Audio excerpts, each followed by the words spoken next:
Welcome to the Lorecast, where we look into the lore and the stories by which we live. I'm Dr. Craig Chalquist, and you can find us at chalquist.com/podcast and at a number of other online venues. In 1921, Carl Jung published a book called Psychological Types. He researched it and wrote it because he was curious about how different his psychological theory was from those of both Freud and Adler. And he hit on the idea that this might have been caused by temperament, or more specifically, by certain styles of thinking and feeling. So he researched the history of psychological typology way back before there even was such a thing as psychology. So he looked at the theory of the four temperaments, for instance, and other ones like that. And so what Jung put together, which we still use today actually, was this idea that there's at least four functions of consciousness by which we orient ourselves in life. And those functions are thinking, feeling, sensation, and intuition. He called thinking and feeling rational functions, and sensation and intuition irrational. He probably should have called them non-rational. He didn't mean that they were crazy. So sensation tells you what something is. It's the bottom line, the facts, and also sensory experience. Thinking interprets it and arranges it. Feeling isn't just about emotions. It's making a value judgment of some kind. I like this, I don't like that. And intuition, which for some people is the most difficult function to understand, has to do with sensing possibilities, potentialities, big patterns. And its conclusions are often just handed to you. It gets worked out in the unconscious somewhere, and then it just shows up as an insight. So four functions, two rational, two non-rational. And any of these functions can be introverted or extroverted. So this results in 8 psychological types. And Jung was quite clear that he wasn't putting people into boxes. He was saying these 8 ways are the main ways that we navigate, and we all do all of them every day. It's just that we tend to favor one or the other. Now, notice that the functions are arranged in what Jung would have thought of as opposites. So thinking and feeling, that's a pretty obvious example. As far as sensation and intuition, sensation is for grounding yourself in the here and now. And intuition is what are the future possibilities, big picture stuff. So they operate differently. So oftentimes I work with students who have pretty highly developed intuition, and they write a paper out of their intuition. So it's full of insights, but no real backup. And then somebody with a strong sensate function comes along and says, I don't understand how you got to any of these conclusions. So there's practicality in understanding each other's types, because we tend to be strong in one and weak in the other. Or another way of saying it is conscious in one and unconscious of the other. Somebody who's a strongly intuitive type, they might get cut off in traffic and they can give you endless speculations about the psychology of the person who did that. But then a sensate type comes along and says, what color was the car? I don't know. And then it works the other way too. So all this got translated into the Myers-Briggs type indicator, which a lot of people use these days. And the Myers-Briggs added an axis to this called judging versus perceiving. So another way of saying it is structuring. People who tend to structure their experience versus kind of adapting to how things are. Judging versus perceiving. I would describe it as ordering versus being. And I would name this the axis of spontaneity. That's my own take on it. My experience with the Myers-Briggs, having taken it a number of times, is that it tends to be weak on that axis. So for instance, I'm an INFJ by the Myers-Briggs way of thinking about things. So I have a strong judging function versus perceiving. But I've tested out INFP before, and I know that's not accurate. So the questions that elicit this axis in the Myers-Briggs need updating. They're not quite where they should be. And I'm not just going by my own example. Other people have told me this too. I'm the perceiving really.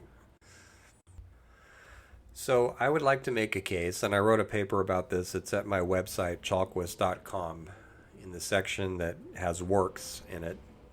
I would like to make a case for adding another axis, and I would call this the axis of imagination. So when Jung wrote about imagination, he mentioned that it could integrate all the different functions. But there are ways of using imagination that I've noticed are different from each other depending on who's using their imagination. And I think this is something that could be addressed in a typology that is the Myers-Briggs or similar to it, either way. So the new axis of imagination would add two types, one of which we tend to favor. And one is called heredreaming, H-E-R-E, dreaming, one word. And the other is theredreaming, T-H-E-R-E.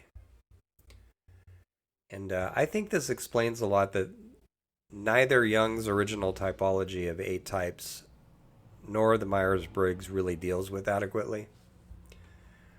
So there are some among us who our imagination tends to ground itself in everyday details. And that's where we keep our fantasy life. There are others among us who like to fantasize about other worlds, different dimensions, intuitive or spiritual realities, things like that. And I've noticed that this doesn't really break down neatly into sensate versus intuition, which would be the way Jung would hold it. It's more than that, it's broader than that. So when we think about this distinction, we immediately run into a cultural bias, which looks something like this: that some people are dreamers and some people are doers. Or that, that's where Jung's intuition versus sensate would come into it. Some of us are visionaries and head in the clouds people and all that, and others, bottom liners, want the facts and etc., right? But what this ignores is the fact that we all have an imagination and we use it all the time. There's a reason that Freud referred to a primary process in the psyche, and he was referring to fantasy, whether conscious or unconscious. That all our logic and our schemas and our ideas and everything else is built on a layer of fantasy. So for typology, the question is, do we like our fantasies right in front of us, or do we like them over the horizon somewhere? So let's have a few examples. My dad was a very practically oriented man. He was very, what's the bottom line? How much does it cost? Kind of a guy, And when I started studying depth psychology, he asked me, well, how's it going to pay the bills? I mean, it's tempting to look at people like this and say they have no imagination, but that's not true. For one thing, they're imagining what they're talking about, right? Imagining paying the bills and all that. But my dad spent a lot of time out in the backyard in his workshops. And he didn't have any formal training as a craftsman, but he loved to tinker. And he was good at it. And anytime I went out there, he was always working on something. And he was deep in imagining what it would turn out to be. My dad was a heredreamer. My mom is too. So it's not that they lack imagination. It's that their imagination takes very specific forms that they sometimes think of in terms of practicalities, but there's an imaginal component even to that. So the question that's useful to ask when you're getting to know yourself or other people is, where did they keep their fantasies? For some people, it's work or it's numbers. For scientists, it may be in their realm. For some people, it could be indulgence in sexual fantasy. That's where they live. They have an intensely stimulating erotic imagination. For somebody else, it's food. So those would all be examples of heredreamers. And then a their dreamer comes along and says, I wonder what all of this would look like in the 24th century. Or a their dreamer says, the sprites and the naiads and the demons and the angels and everything, they didn't really go away. They just show up in different forms these days. Jung was a their dreamer, I think. And he made that argument. He said what we used to know as troublesome spirits now show up as physical symptoms and complexes in the psyche. And Freud, by contrast, was a heredreamer. And I actually think that more than thinking type, feeling type, sensate, and all that, I think that explains the difference between these two men better. One, Freud kept his imagination in front of him. Why do people act like this? What's going on with this person's unconscious? What does this symptom mean? And Jung wrote about individuation and mythology and alchemy and all that. Dreams, right? Dreams is our nightly their dreaming. And as with any other function of consciousness, we use all of these all the time, right? We just tend to favor one or the other. Growing up with two heredreamers as parents encouraged me to protect, to safeguard my tendency to be a their dreamer. And the older I got, the more I learned in school, at work, other places, just by hanging out with friends, that their dreaming psychology was familiar to me. Here dreaming psychology was alien to me. And I had more to learn from the latter than the former, because the former was where I lived anyway. So once you're on to this distinction, you can see it in a lot of different arenas of experience. So the philosopher Alfred North Whitehead once said that philosophy was a series of footnotes to Plato. But there are plenty of philosophers that are more on the Aristotelian side of things. And if we look at these two as general tendencies in Western thought, Plato and his forms, he was definitely a their dreamer, no question about it. Not just an intuitive, but a their dreamer. And Aristotle, of course, was a here dreamer. Let's classify it. Let's observe. And those tendencies run all the way down through Western philosophy and other philosophies too. Think about the difference between the Taoists, the their dreamer Taoists, and the here dreamer Confucians in China, for instance. In religious organizations, think about the difference between the more mystically inclined people and the more bureaucratically inclined people, the more organizational people. Ideally, you need both, right? In the world of business, there are the people with the blue sky projects and ideals of where we could go, the idea people, the possibility people. And then there are the here dreamers who say, let's nail it down. How does it actually look to do this? And I think very few of us really develop a full sense of being able to use both at a conscious level. Although we can certainly progress in that direction pretty far. So in my case, I definitely identify as a their dreamer, but I'm much better than I used to be with things like budgeting and scheduling. And I did in Vimeo an entire course. I sell a whole course on how to schedule your time. It's made for busy people. I've had to learn that through experience. So people about me have often said, well, God, you're so on it. You're really well organized and you never show up late for meetings. You never miss meetings. And, and I do occasionally screw up and miss something. But I've had to work on my here dreaming side a lot. So it can show. And that's part of the reason Jung came up with this whole idea of psychological types. He said you don't want to just get comfortable and stay in any one function of consciousness. You want to develop all the other ones too. Be more of a whole person.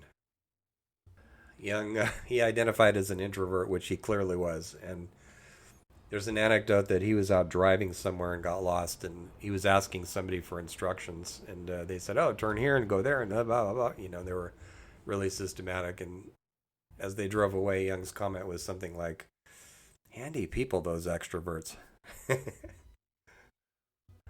Some years ago, I was out hiking on the flank of Mount Diablo in Northern California. I was with my extrovert friend Jane, and we were in deep in conversation about something um, really intuitive. And I don't know where I was. My consciousness was, I think, on another planet or something.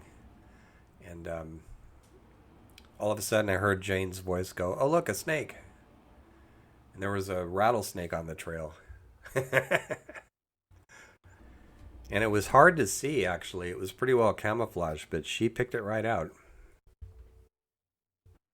I've noticed with myself too, is as I've gotten better at here dreaming, it grounds me in various ways. Jung also talked about developing your sensate function, which is also grounding. And I notice that the more grounded I've gotten, the more impatient I am with their dreaming conversations that just drift all over the place and don't really get anywhere. People familiar with the Myers-Briggs would say, well, that's because you have a developed J function, judgment, right? Your uh, your feelings are extroverted, so it's that's why that. So and that those could all be part of it, and other reasons too. But I've just noticed though that the more conscious I am of where my fantasy life is, the more the entire world seems like an interesting place to be. And I have an easier time communicating with people who have the here dreamers tendency of wanting everything right here on the table in plain view, explained thoroughly and clearly. I can't always provide them with that clear explanation, but I know where they're coming from now, I think. So it's interesting to gaze around at so called opposites through this lens and see what you see. Um, I've mentioned before that I like Star Trek.